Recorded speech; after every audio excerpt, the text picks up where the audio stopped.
Hello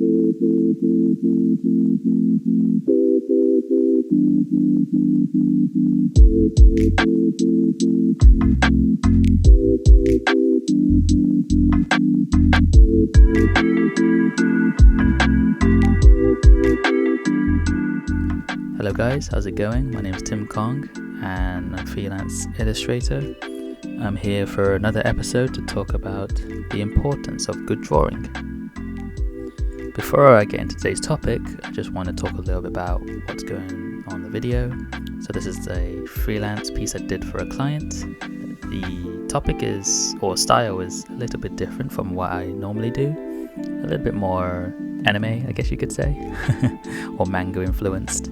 Unfortunately, I didn't record the beginning stages as I forgot to record the video, so it starts off, I'd say probably sort of the mid-sketch or after the rough drawing has been laid out. So you're probably thinking I'm talking about something super obvious. Of course you need to get good at drawing. So what is good drawing? Well, I think a good drawing is a couple of things. The most obvious ones are the foundation, so that is ability to draw perspective, understanding how to draw the figure in perspective. These are like the basics. I also feel like a good drawing needs good flow. So aside from drawing things accurately, you need to be able to sort of create images, or even just like a single character that has a good flow, so it allows you to draw the viewer's eye around the image where you want. This is like the ability to do high levels of detail in areas of where you want high concentration, and in areas of low detail if you want people to sort of glaze over it. Sort of like making judgment decisions, deliberate choices of where you want the viewers to look is also a sign of good drawing. I can talk about other things such as like color, but I feel like that's touching more on painting than drawing. So these are generally the main things that I look out for in a good drawing. Now, for some artists, especially the ones who focus a lot on line artwork or just general drawing pencil work, probably don't really have this as an issue, because they develop these skills automatically as they improve. However, people who do more digital painting especially can suffer a problem where their painting skills develop faster than their drawing skills. The key difference between the two is that when you have good painting skills, you can, to a certain extent, hide things using specific painting techniques, or put it into shadow, or any situation where you don't have to draw that thing out. Whereas line work especially, you can't hide anything. Everything is laid out for the viewer to see. So if you don't know how to draw, let's say, the hand in a certain position, it will show. And the only way you can fix that is through understanding how the hand is drawn in that view. So as a result, if you sort of logically stitch it together, over time, the artist who does the line art work will build up an internal library of that hand and knowing how to draw that hand, whereas the digital artist, if they carry on with what they're doing, will never even know how to draw that hand because they can just hide it in shadow. I myself fell into this dilemma a good few years ago, where my primary way of working was just through values. So if you look at my current videos now, I usually start with a line drawing and sort of get it to a rough line art before I lay down the values. But my actual older technique involves just straight values, where I would do no line art. I would just create the character through values first. Before I carry on, I want to stress that this technique is no way bad. A lot of people, a lot of professional artists do use this technique.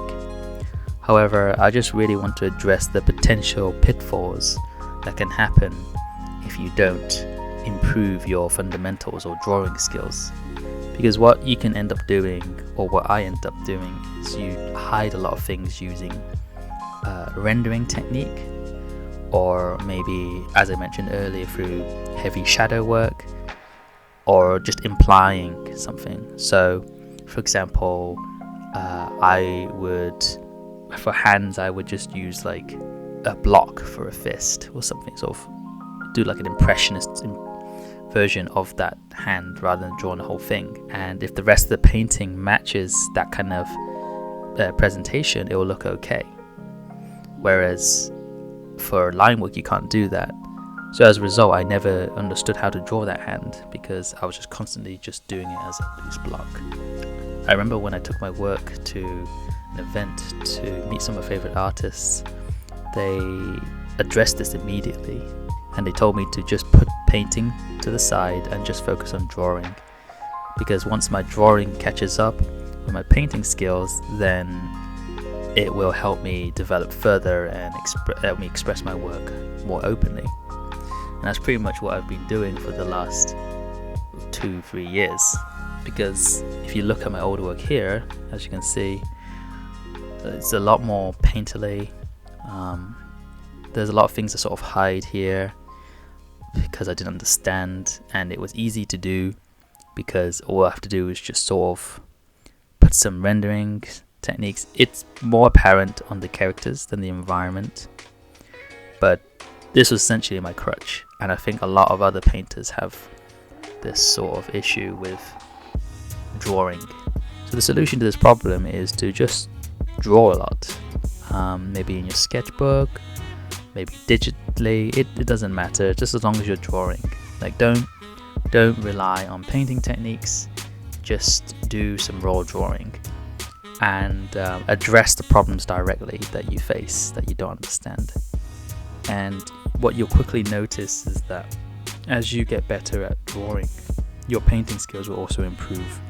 This is because drawing and painting are still closely linked together, and if you understand how something looks, what its texture is, you will require less strokes to make the mark that you need. Whereas if you don't understand how subject looks, you'll end up just repainting over and over again. This was something that I did a lot more of, especially for hair. Before, I would always redraw the hair in completely different sort of compositions or shapes because I did not understand how to draw hair.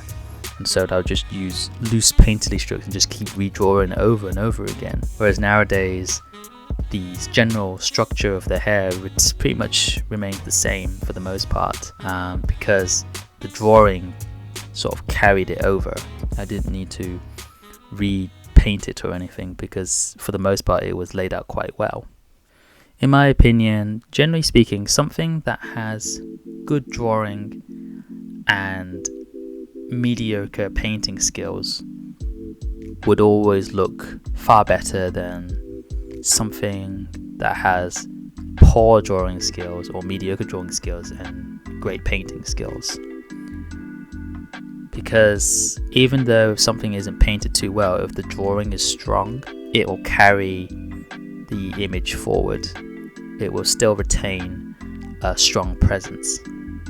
Whereas a mediocre or poor drawing will not look better with good painting skills. It will be the definition of what we call in industry polishing a turd. Not a pleasant expression, but you can sort of see what it's trying to state. So yeah, that'll be all for today's video. If you have any thoughts or opinions, please feel free to drop them down in the comments below, or if you feel like I've missed something out, please let me know. I am open to various discussions in this channel. I want this channel to be a place where people can openly talk and discuss with each other of their own experiences or anything I can do to improve this channel to help you guys with any issues that you're currently facing in this art world. I want to know more to try and better inform people of any sort of issues that they're currently facing whilst tackling this subject of art. That'll be all for today, and I'll see you in the next episode. Bye-bye.